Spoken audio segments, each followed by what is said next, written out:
BBC News with David Austin. Meteorologists in the United States have warned that Hurricane Sandy is a threat to around 50 million people along the country's heavily populated east coast. Because of major waterways reaching far inland, New York is likely to be particularly badly affected by flooding.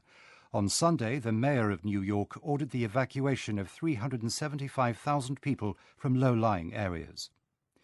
The Syrian Air Force has attacked rebel positions in what opposition activists have called the heaviest airstrikes since the government started using warplanes earlier this year. The opposition group, the Syrian Observatory for Human Rights, said 34 air raids were launched during a 3-hour period on Monday morning.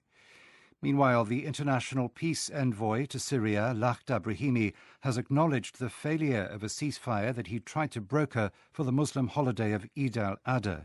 He described the conflict in the country as a civil war.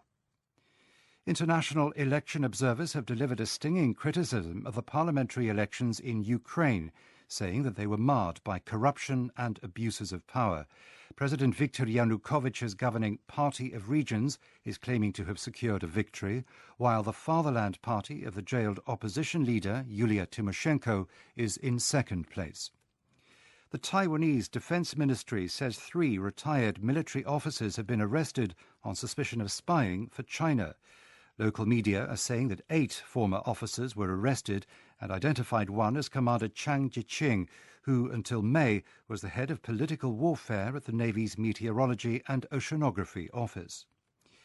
The Czech and Slovak cabinets are holding their first joint session since the two countries went their separate ways 20 years ago.